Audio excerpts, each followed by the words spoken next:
Begini, sebelum hitung-hitungan dengan Nasdem, kalau saya mencermati ya, siapa yang mau RI 1, RI 2 aja ada rumit, complicated.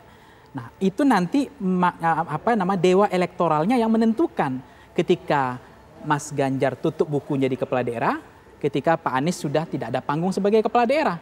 Nanti siapa kingmaker yang akan bermain di sana, rasa-rasanya saya percaya adalah mazhabnya adalah ya dewa elektoralnya, siapa tren yang kemungkinan menang. Nah, kingmaker juga menentukan. Yang kedua adalah capresnya kuat atau tidak. Bagaimana strong leadership-nya. Yang dimaksud kuat ini apa nih? Supaya masyarakat juga... Personalisasi itu juga akan dilihat. Personalisasi kandidat. Itu juga menjadi pertimbangan. Selain juga kita perhatikan partai Edi di Jawa Tengah sama Sumatera Barat juga sama-sama besar. 12%. Artinya sebenarnya isu tadi, ya menggoreng isu tadi itu sangat mengental tadi. Yang kedua begini Mbak Putri, saya juga rasa-rasanya juga nggak percaya bahwa di dalam koalisi ini Pak Bestari kita akan hilangkan koalisi nasionalis dengan koalisi agama itu. Apa mungkin gitu? Nah, kalau penelitian Aspinal itu kalau dia menjalankan klerikalisme dan blok ideologis, dia tidak sebut kanan Islam ya, tapi ekstrem kiri yang disebut dengan blok agama, kemudian blok nasionalis yang mereka balut itu mereka meyakini juga sangat sulit sebuah keniscayaan bahwa dalam koalisi partai nanti itu tidak ada bangunan koalisi lepas dari platform ideologis. Makanya saya sebut tadi nggak ketemu tuh titiknya cairnya antara PKS dengan PDIP aja sulit sampai sekarang. Nah itu yang kemudian agak sulit di samping memang tadi Partai Edi. Yang ketiga menurut saya yang menjadi penting dalam pembahasan ini soal cawapresnya positioningnya banyak, tapi capres kan 3 ini.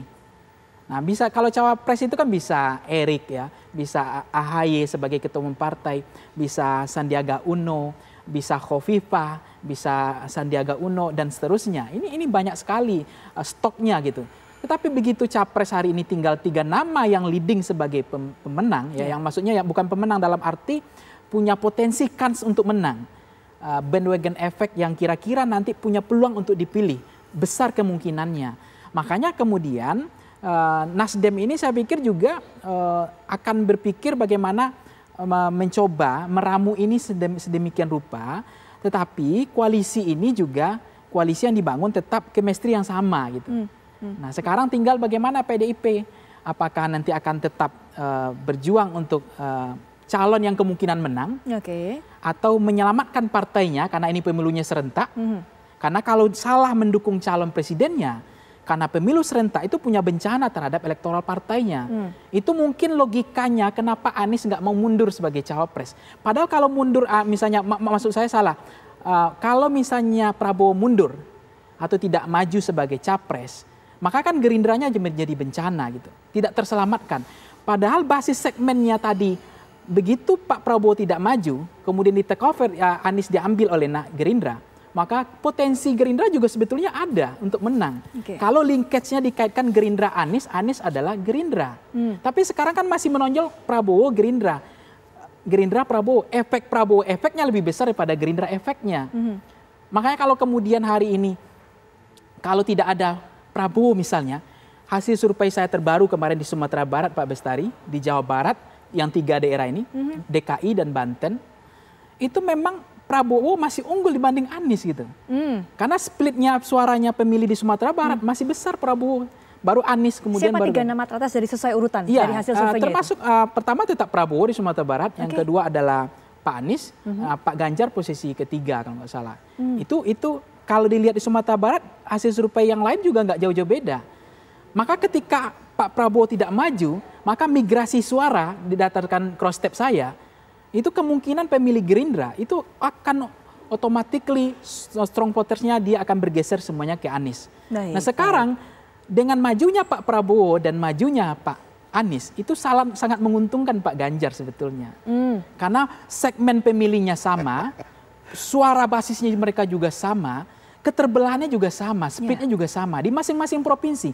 Jawa adalah kunci Mbak Putri, maka memenangkan Indonesia memenangkan Jawa. Nah basis ini dimiliki oleh 2 tokoh ini, baik Ganjar maupun Anies.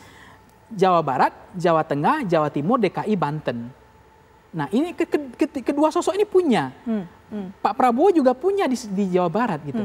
Nah, kalau NTT dengan Sumatera Barat ini sama saja. Itu sama dengan blok ideologis yang mengental kemarin. Betul. Begitu suara Pak Prabowo di Sumatera Barat itu hanya dapat 80%. Tapi Pak Jokowi di NTT 80%. Sebaliknya Pak Jokowi di Sumatera Barat hanya 20%. Walaupun sudah bolak-balik, sudah banyak energi, usaha, strategi, tapi suaranya hanya 20%. Pak Prabowo di NTT juga 20%. Jadi artinya masing-masing blok ideologis ini mengental dengan isu yang dibangun tadi. Makanya tadi saya menyambut isu tadi. Kenapa isu ini digoreng gitu? Kenapa tidak masuk kepada isu-isu kesejahteraan? Kata Pak Mas tadi. Kenapa tidak masuk kepada isu-isu pembangunan Indonesia yang lepas dari kotak Pandora isu-isu agama, isu-isu identitas politik tadi. Ini kan rasisnya sama saja. Ya mohon maaf, mungkin saya nggak pas ngomong itu gitu. Rasisnya sama. Yang misalnya 212 nggak siap dengan yang tadi gitu. Etnis yang salah satu etnis di Indonesia, ya kan. Nah etnis yang satu ini juga nggak siap dengan salah satu etnis yang di sini gitu. Ini saya nggak mau sebut nama etnisnya. Ini sama-sama rasis gitu. Yang 212 juga nggak suka. Yang Ahoknya dan pendukung-pendukung juga nggak siap gitu. Ini sama saja. Gitu. Ya, memang salah satu ini bagus ya untuk pencerdasan demokrasi kita. Jadi masyarakat disuguhkan calon presiden yang jauh-jauh hari. Kalau bisa nanti itu koalisi Indonesia hebat itu koalisi Indonesia bersatu itu untuk melakukan yang seperti Nasdem punya rencana, yaitu konvensi gitu. Nah artinya ditelanjangi, disampaikan pikirannya, narasinya, apa gagasannya tentang keindonesiaan, kebangsaan, kemajemukan dan seterusnya. Jadi jauh-jauh hari maka tidak kepagian juga sebetulnya deklarasi koalisi Indonesia bersatu ya. Yang hari ini diinisiasi oleh Golkar, P3 dan PAN. Betul. Jadi kita apresiasi untuk kalau sepanjang niatnya adalah untuk membuka ruang bahwa masyarakat dilibatkan untuk mencari pemimpin. Kan selama ini gini Mbak Putri, kita kan sedih ya. Kita disuguhkan oleh partai politik hanya kayak varian menu, ini menunya loh gitu.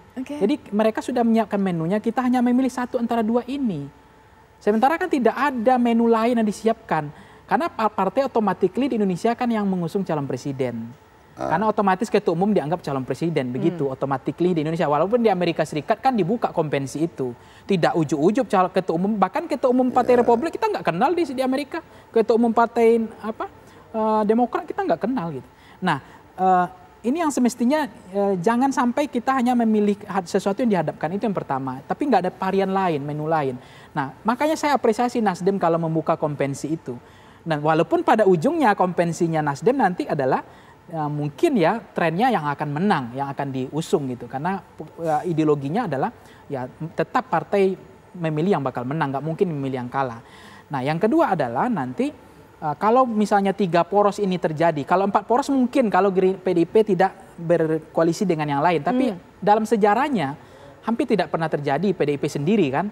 Nah, makanya dengan 3 poros ini nanti oke lah sekarang ada koalisi Indonesia Bersatu itu yang digagas oleh Golkar, kemudian P3 dan PAN, sudah satu calon presiden itu. Nah kemudian nanti ada, misalnya hari ini ada Pak Anies Ganjar misalnya, atau Ganjar Anies, ya udah 2 calon presiden. Yang ketiga nanti bisa Pak Prabowo Puan gitu, sudah 3. Itu kan sudah mengacaukan DNA kita tentang blok ideologis antara agama dengan nasionalis kan sebetulnya. Karena ini sudah nggak bisa dipastikan lagi mana yang betul-betul dianggap ini cebong atau kampret atau tadi gurun, kadal gurun dan seterusnya. Ini agak sulit kan mendeteksinya gitu.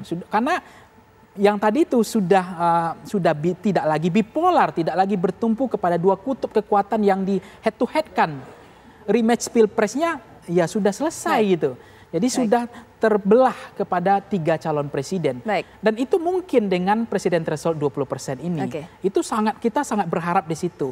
Maka kalau sudah ada 3 calon presiden, maka Anies, Ganjar Anies pun sebetulnya nggak perlu dipaksakan juga. Karena isu yang disampaikan Pak Ketua Umum Pak Surya Paloh bahwa ini adalah untuk meminimalisir potensi polarisasi, itu juga sebetulnya sudah nggak terjadi gitu. Kalau memang itu sudah muncul poros tadi gitu. Iya, sebenarnya begini Mbak Putri, apa yang disampaikan tadi oleh Pak Bestari bahwa niat ikhtiarnya ini luar biasa untuk menjaga keutuhan negara kita NKRI, itu pertama.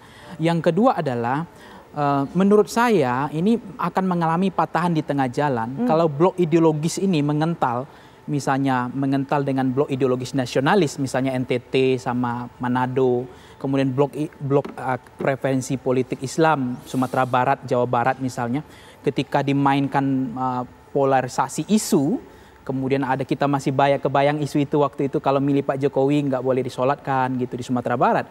Kemudian di NTT misal muncul isunya kalau akan bangkit khilafah, kemudian Pancasila akan dipakai lagi dan seterusnya dan seterusnya. Ini mengentalnya blok ideologis ini mungkin itu niat Pak Surya Paloh untuk supaya lebih cair. Jadi ini tidak lagi dibenturkan oleh polarisasi isu yang kuat, kemudian bentuk bagaimana membakar isu-isu ini sampai gosong gitu isunya. Hanya di media sosial sampai di bawah tatanan masyarakat. Nah, tetapi yang kedua adalah begini Mbak Putri, ini juga akan selesai kalau misalnya pertarungannya besok itu tidak lagi multipolar, tidak lagi dua kutub. Ya kalau misalnya sudah ada pemecah gelombang, sudah ada calon poros 1, poros 2, dan poros 3. Betul. Menurut saya kekentalan blok ideologis polarisasi permainan pada konteks isu-isu agama, isu-isu nasionalis, menurut saya juga akan padam dengan sendirinya gitu. Karena ada pemecah gelombangnya. Nah itu yang kedua. Nah yang ketiga, saya kok rasanya nggak yakin blok ini akan ketemu. Walaupun itu cocok-cocok ideologi lah ya, Ganjar kemarin Andika, Ganjar Ridwan Kamil karena provinsinya paling besar, kemudian suaranya terbanyak di sana penduduknya, Ganjar Khofifah, kemudian ada NU-nya, Ganjar Erik karena dianggap bohir lah, punya logistik, kemudian Ganjar Airlangga, itu cocok-cocok saja gitu. Nah muncullah sekarang narasi Ganjar, Anies Ganjar. Betul. Tapi dari segmen basis data saya, Voxpol Center pada bulan Maret, ini dari basis segmen pemilihnya, kolamnya ini memang udah nggak ketemu. Gitu. Misalnya gini, pemilih Pak Jokowi Ma'ruf Amin pada 2019 kemarin kita tanya mereka milih siapa, milih Pak Jokowi dan Ma'ruf Amin. Kemudian kita tanya lagi, sekarang mereka milih siapa? Itu 70% kayak Pak Ganjar. Nah begitu juga basis segmennya pemilihnya dulu memilih Pak Prabowo Sandi, sekarang 50% ke Pak Anies Baswedan. Nah partainya, migrasinya juga nggak jauh-jauh beda, nggak ada splitnya, nggak besar. Hanya splitnya terjadi pada basis pemilih Gerindra terbelah. Ada yang sebagian milih Pak Prabowo, ada sebagian yang milih Pak Anies. Nah tetapi pada pemilih PDIP itu strong votersnya itu kuat ke Mas Ganjar. Nah kemudian bagaimana ini kalau kemudian kita muncul kepada relawannya yang ketiga, goyang nggak relawannya ini gitu kan? Karena memang saya mengatakan ya, apakah bisa? Ya bisa saja dicocokkan tadi sama-sama yang dibilang Pak Bestari, dia alumni UGM, ya kan sama-sama pemimpin yang tetapi di partainya pun belum tentu ketemu gitu. Misalnya ada polarisasi partai saja, blok ideologis jelas sekali. Misalnya catch all party sama match all party, partai berbasis ideologi kanan, sangat kanan Islamnya ya PKS. Kemudian kita ekstrim kirinya sangat nasionalis, ekstrim nasionalis ya PDIP. Ini juga belum tentu bisa ketemu basis platform ideologinya.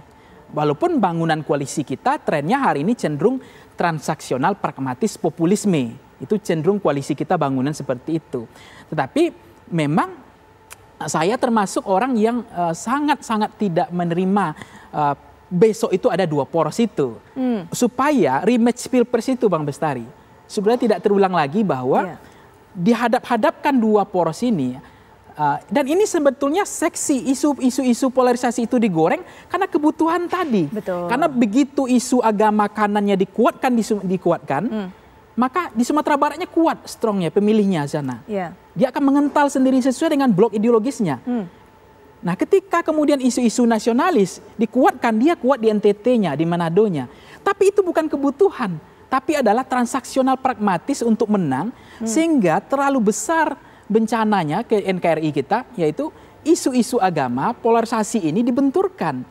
Dan itu sangat merusak, lukanya dalam sekali Mbak Putri. Dan sangat lama. Karena keterbelahannya, lukanya menganga dan besar. Betul sekali. Nah mungkin maksud Pak Surya Paloh ya Bang Bestari, yang saya maksud mungkin, apakah mungkin ini bisa terjadi gitu? Perkawinan silang, pertama soal chemistry-nya, Yang kedua soal partai koalisinya, karena di Indonesia koalisi itu tidak hanya karena partai chemistry-nya sama, karena juga ditanya capresnya kuat nggak, menang nggak gitu. Itu juga ada juga, oh ini kata Pak Bestari bilang tadi ke saya, untuk apa juga kita berkoalisi walaupun kita menang tapi nggak cocok dari awal gitu. Sudah chemistry-nya udah nggak nyaman. Tapi ada juga partai yang nggak pernah berkuasa 10 tahun, yang penting menang dulu nanti cocok-cocok aja. Nah gitu ada. Nah ini sebetulnya tidak mudah membangun koalisi itu. Walaupun Mas Ganjar juga hari ini juga pasti akan kebingungan. Dia tidak juga berani ke partai mana menghadap gitu. Bahkan di injury time last minute, mungkin PDIP pun belum tentu ngasih siapa namanya. Itu dia. Sementara beliau juga nggak berani ke partai lain gitu. Karena beliau yakin ya mungkin menang hanya dengan PDIP misalnya. Nah ini yang saya pikir dinamikanya luar biasa, complicated. Jadi tidak semudah yang kita bayang. Tapi kalau dicocok-cocoki logi tadi ya cocok aja. Ya bisa gitu. aja. Bisa aja.